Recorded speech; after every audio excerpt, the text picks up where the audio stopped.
Guys, रात के अंधेरे में जब सब लोग सो रहे होते हैं तो इस दुनिया में कुछ ऐसी जगहें हैं जो जाग जाती हैं। ऐसी जगह हैं जिनके पीछे कुछ ऐसी कहानियां हैं जिसके बारे में लोग अक्सर बात करने से भी डरते हैं। ऐसी कहानियां जिसे सुनने के बाद आपकी रूह कांप जाएगी। गाइस, आज की कहानी है एक डरावने मकान की। एक मकान जो केरला के जंगलों के बीचों बीच मौजूद है। ये एक सच्ची डरावनी कहानी है और इस मकान को लोग 25 GB बंगलो के नाम से जानते हैं। आज की कहानी बाकी सारी ही कहानियों से काफी ज्यादा डिफरेंट और इंटरेस्टिंग होने वाली है।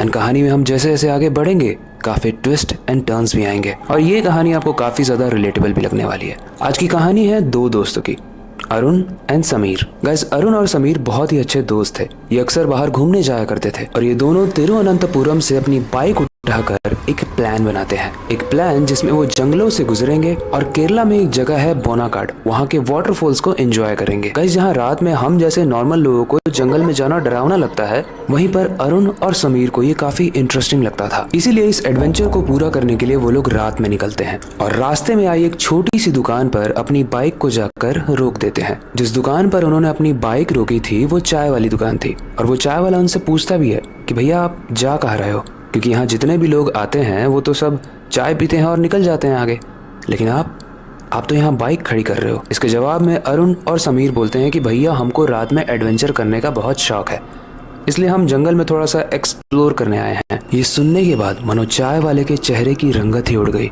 वो थोड़ी देर तो चुप रहा, लेकिन उसके बाद बोला कि भैया ज़्यादा अंदर मत जाना, और अगर आप ज़्यादा अंदर चले भी गए तो मेरी बात ध्यान से सुनना। अंदर आपको एक बंगलो मिलेगा जिसको हम 25 GB कहते हैं। उसके अंदर जाने का सिंपल सा मतलब है अपने पैरों पर कुल्हाड़ी मारना। अब जहाँ चाय वाला इन लोगों को अवेयर करने के लिए बता रहा था, अरुण और समीर इसको हंस के टाल देते हैं और बोलते हैं भैया एक्सप्लोर करने से पहले 2 कड़क चाय बनाइए। वेल गाइस, चाय वाले का क्या था, चाय वाले ने तो अवेयर कर ही दिया था, उसको बिजनेस भी चलाना है, तो वो 2 कड़क चाय बनाता है और बोलता है कि भैया ये कड़क चाय तो पी लीजिए, लेकिन कड़क मत जाइएगा अंदर जाके। वेल गाइस, जोक्स अपार्ट, दोनों ही चाय की चुस्कियां लेने के बाद डिस्कस कर रहे होते हैं कि वो किस तरीके से अंदर जाएंगे। उनके पास एक मैप भी होता है, लेकिन गाइस ये हमें बताने की ज़रूरत नहीं है कि ऐसे बहुत सारे लोग बहुत बड़े बड़े जंगलों में गए मैप्स के साथ, कंपास के साथ, मोबाइल्स के साथ, लेकिन कोई भी चीज़ इस डरावने जंगल में उनका साथ नहीं देती है। और आगे कहानी में जो जो ट्विस्ट एंड टर्न्स आएंगे एंड इस बंगलो की जो बैक स्टोरी है, कसम से वो जानने के बाद आपके एक एक रोंगटे खड़े हो जाएंगे। लेकिन उससे पहले, हेलो गाइस, मेरा नाम है अविनाश कुमार और आप देख रहे हो हॉरर स्टोरीज। अब गाइस, उस कड़क चाय की चुस्की के बाद जो मैंने इंट्रोडक्शन में बताया, वो दोनों ही दोस्त आगे बढ़ने की सोचते हैं, लेकिन आगे बढ़ने से पहले ही उनके साथ कुछ अजीब सा होता है। दरअसल उन्होंने जहाँ पर बाइक खड़ी की थी उस बाइक की हेडलाइट ऑन थी और उस हेडलाइट से रोड के सामने तक लाइट जा रही थी और उस लाइट में पेड़ की एक ऐसी शैडो बन रही थी जो अपने आप में बहुत ज़्यादा डरावनी थी। जब समीर उस पेड़ को और ज़्यादा ध्यान से देख रहा था तो उसका ध्यान अरुण तोड़ता है और अपनी तरफ ध्यान खींचते हुए बोलता है कि भाई फालतू चीज़ों में ध्यान मत दे, हम जिस प्लान को एक्सप्लोर करने आए हैं वो करते हैं। गाइस, रात और गहरी होती गई और सन्नाटा बढ़ता गया। वो धीरे धीरे जंगल के अंदर बढ़ रहे थे और जैसे जैसे वो अंदर बढ़ रहे थे सन्नाटा भी बढ़ता जा रहा था और जंगल की गहराई भी। लेकिन उन दोनों को ही स्ट्रेंज चीज़ ये लगी कि अभी तक तो कुछ डरावनी चीज़ उनके साथ हुई ही नहीं, और ये सेम चीज़ आपको भी लग रही होगी जो आप कहानी सुन रहे हो। लेकिन just wait for the twist, क्योंकि थोड़ी दूर जाने के बाद दूर से उन्हें एक छोटा सा घर दिख रहा था जो इस बड़े से गहरे से जंगल में अकेला था। वहां पर जब उस मकान के दोनों ही पास पहुंचते हैं तो देखते हैं कि ये सिंगल स्टोरी नहीं है, बल्कि ये 2 मंजिला मकान है और पूरे जंगल में इस मकान के अलावा और कोई दूसरा मकान नहीं है। मतलब मैं ऐसी जगह पे रहूं तो मेरी तो भाई पूरे तरीके से फटेगी। खैर, इस घर की एक बैक स्टोरी है जो हम आगे जानेंगे। वेट, जब ये दोनों ही उस मकान के पास जाते हैं तो देखते हैं कि घर की जो दीवारें हैं वो ऐसा प्रतीत हो रहा था कि कभी सफ़ेद हुआ करती थी, लेकिन अब बहुत ही डरावने रंग की काली थी, बहुत ही घिनौने रंग की, मानो पूरे दीवार पे खून लगा हो और सूख कर काला पड़ गया हो। उसकी खिड़कियां कुछ इस तरीके से टूटी थी जिसमें से जब हवा पास हो रही थी तो हवा की आवाज़ भी आ रही थी। एक आवाज़ जो हवा की थी या किसी और चीज़ की, वो कहना थोड़ा मुश्किल है। अब इतना सारा एक्सपीरियंस करने के बाद अरुण और समीर को और ज़्यादा क्यूरियोसिटी हो गई कि भाई इस घर के अंदर चल के देखते हैं। अपने प्रश्नों का आंसर ढूंढने के लिए अरुण तेजी से इस मकान के गेट के पास जाकर खड़ा हो जाता है, कस के धक्का मारता है, गेट खुलता है और अरुण अंदर जाता है। लेकिन गाइस, समीर को यहाँ पर अनईजीनेस टाइप का फील हो रहा था। उसे लग रहा था जैसे हमेशा कोई ना कोई इस जंगल के किसी पेड़ से छुपकर हमको देख रहा है। मतलब वो देख नहीं पा रहे थे कि कौन देख रहा है, लेकिन होता है ना कि जब हमको कोई घूर रहा होता है तो हमें वो समझ में आने लगता है। लेकिन जब समीर ये बात अरुण को बताता है तो अरुण बोलता है तो कुछ भी मत बोल यार, हम जिस चीज़ के लिए आए हैं वो करते हैं, थोड़ी सी फोटोज खींचते हैं, बढ़िया कंटेंट बनाते हैं, दोस्तों को दिखाएंगे, फ्लेक्स करेंगे कि ऐसी डरावनी जगह पर हम अकेले जाके आए हैं। लेकिन गाइस तभी दूर से एक इंसान लालटेन लेकर आ रहा था। समीर बोलता है देख मैं बोल रहा हूँ ना कि कब से हमें कोई देख रहा है, वो देख वो देख। अरुण बोलता है कि वो अभी दूर से आ रहा है और तुझे अभी तक लग रहा था कि कोई यहीं पास पास से देख रहा है, ठीक है। वो लोग आपस में बात कर ही रहे होते हैं, तब तक वो लालटेन वाला इंसान उनके एकदम सामने आकर खड़ा हो जाता है और बोलता है कि भैया समझदारी इसी में है कि आप अब यहाँ पर एक क्षण भी ना रुको, आप यहाँ से अभी चले जाओ। अरुण बोलता है क्यों चले जाएं भैया, अभी हम आए हैं, ये घर है, यहाँ पे थोड़ा सा विश्राम करेंगे, हम थक गए, हम लोग बहुत दूर से हैं। वो लालटेन वाला आदमी बोलता है कि ये कोई विश्राम करने की जगह नहीं है, इस जगह की एक बहुत ही डरावनी कहानी है, मैं बताता हूँ आप लोगों को। वो बताता है कि लगभग सन 1950 के आसपास यहाँ एक ब्रिटिश फैमिली रहा करती थी, जिसमें एक हस्बैंड था, उसकी वाइफ थी और 2 छोटे बच्चे थे। 1947 में भारत तो आज़ाद हो गया था, लेकिन ऐसे बहुत सारे ब्रिटिशर्स थे जिनका घर इंडिया में था, उसी में से इस फैमिली का भी घर इंडिया में था और अक्सर ये समर की छुट्टी मनाने इंडिया में आया करते थे। लेकिन 1950 में जब ये अपनी गर्मी की छुट्टियों को बिताने के लिए इस जंगल वाले घर में आए थे तो उनका जो छोटा बेटा था वो खेलते खेलते कहीं गायब हो गया। पूरी फैमिली ने उसे बहुत ढूंढा लेकिन वो कहीं नहीं मिला और अगली सुबह जब उस बच्चे के पिताजी उसे ढूंढते जा रहे थे तब जंगल में चलते वक्त उनके सर पर एक बूंद टपकती है, एक बूंद जिसे जब वो टच करते हैं तो वो खून की होती है। वो जल्दी से ऊपर देखते हैं और वो देखते हैं कि उनका बच्चा पूरे तरीके से फाड़ कर पेड़ के ऊपर लटकाया गया है। इस केस की जब और ज्यादा रिसर्च की गई तो पता चला कि वहाँ के लोकल्स ब्रिटिशर्स पर बहुत गुस्सा थे और अंग्रेजों ने हमारे ऊपर जो अत्याचार किए हैं उसको लेकर अक्सर वहाँ के लोकल्स आपस में ये डिस्कस किया करते थे। वो डिस्कस किया करते थे कि इतना सारा टॉर्चर करने के बाद भी हम एक अंग्रेज को कैसे अलाउ कर सकते हैं अपने गाँव के जंगलों में आकर मस्ती करने के लिए।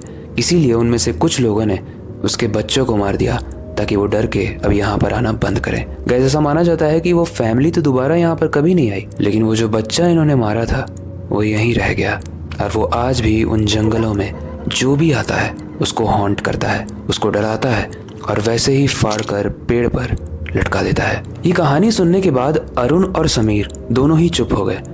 उनको समझ में नहीं आ रहा था कि एक इंसान अचानक से आता है, हमें स्टोरी सुनाता है, हमें जाने के लिए कहता है, वो चाय वाला जो हमें इसी घर के बारे में बताता है, कहीं ये सब कुछ कनेक्टेड तो नहीं है। लेकिन फिर भी वो कहते हैं ना कि जिसके साथ जो बुरा होने वाला होता है वो हो ही जाता है। आप कितने भी समझदार हो, अगर बुरा होने वाला है तो आपके साथ होगा। और यही दुर्भाग्य लेकर हमारी कहानी में अरुण और समीर भी आए थे। फिलहाल के लिए वो उस लालटेन वाले बंदे की बात को इग्नोर करते हैं, घर के अंदर जाते हैं और देखते हैं कि ऐसा क्या है इस घर में जिसकी वजह से सब लोग डरते हैं। जब वो लोग घर के और अंदर जाते हैं तो देखते हैं कि पूरा घर धूल से भरा हुआ है, मकड़ियों के जाले हैं और एक अजीब सी गंदी सी बू भी है। लेकिन सबसे अजीब पता है क्या था, वहाँ छोटे बच्चों के खिलौने रखे हुए थे और वो खिलौनों में से एक खिलौना अपने आप नीचे गिरता है और बजने लगता है। उसके बाद समीर के पीछे एक टॉय ट्रक रखा हुआ था जिसकी पटरी भी बिछी हुई थी और वो ट्रक अपने आप उस ट्रैक पर चलने लगता है, वो भी हॉर्न के साथ। समीर ये देखते ही अरुण को बोलता है कि तूने देखा ये सब क्या हो रहा है, खिलौने अपने आप चल रहे हैं भाई, हमें यहाँ से चलना चाहिए क्योंकि सारे ही डॉट्स अब कनेक्ट हो रहे हैं, यहाँ कुछ तो गड़बड़ है। अरुण बोलता है कि हवा बहुत तेज है, तू देख रहा है ना, ये भी तो हो सकता है ये हवा से हिला हो और कहीं तेरा ही पैर लग गया उस ट्रक पे, वो चल गया हो। समीर बोलता है कि भाई 1950 का ये घर है और तब से लेकर अब तक बैटरीज डाउन हो चुकी होंगी इस ट्रक की, तो मेरा पैर अगर लग भी जाए तो ये ट्रक चल कैसे सकती है। अब गाइस इसके बाद अरुण कन्विंस हो जाता है, वो सोचता है कि शायद समीर लॉजिकल बात कर रहा है। इस ट्रक का चलना, इस खिलौने का हिलना, उस लालटेन वाले इंसान का बोलना और उस चाय वाले का बोलना, सब कुछ कनेक्टेड है, हमें यहाँ से निकलना चाहिए। इसीलिए वो लोग मेन गेट पर आते हैं, उस गेट को बंद करते हैं और वहां से जाने लगते हैं।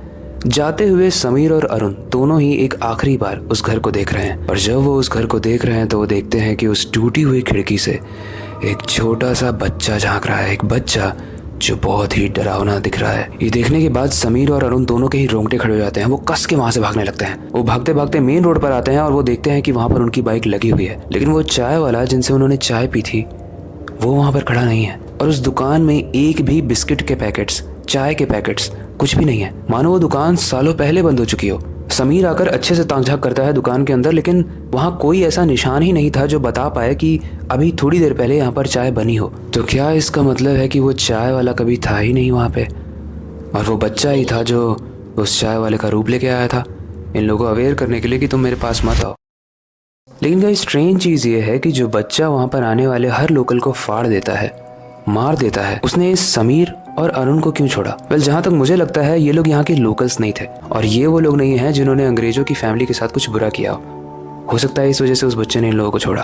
लेकिन वो चाय वाला कौन था और कहाँ गया वो? आपको क्या लगता है, क्या वो बच्चा था जो चाय वाले का रूप लेकर इनको अवेयर करने आया था, या फिर ये इनका बस एक भ्रम था? आप हमें कमेंट सेक्शन में जरूर बताना। आज की कहानी यहीं तक थी और इस कहानी से हमें एक और चीज सीखने को मिलती है। नो डाउट एक वक्त था जब हम अंग्रेजों के गुलाम थे, उन्होंने हम पर बहुत सारे अत्याचार किए, लेकिन आज भी हम जिस तरीके से बिहेव करते हैं, जिन फॉरेनर्स के साथ हम बिहेव करते हैं, अमेरिकन के साथ, ब्रिटिशर्स के साथ जो भारत में घूमने के लिए आते हैं, उनके साथ बदतमीजी करना, उनके ऊपर अंडे फेंकना, ये सब किसी भी तरीके से जस्टिफाइड नहीं है। और अगर हम इसको इस तरीके से जस्टिफाई करें कि इन्होंने हमारे ऊपर बहुत सारे अत्याचार किए हैं इसलिए हम इनको तंग कर रहे हैं, तो वो भी जस्टिफाइड नहीं है, क्योंकि अब गेम इंसानियत का है। अब कोई भी किसी का गुलाम नहीं है।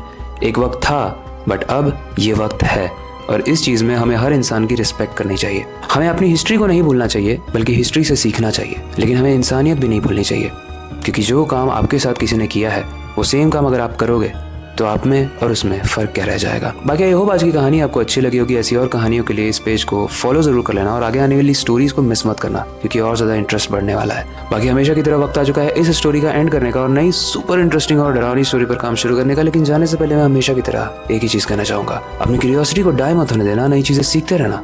अपने बेड के नीचे और खिड़की के बाहर ज़रूर देख लेना, वो बच्चा तो नहीं झाँक रहा है। मिलते हैं अगली वीडियो में।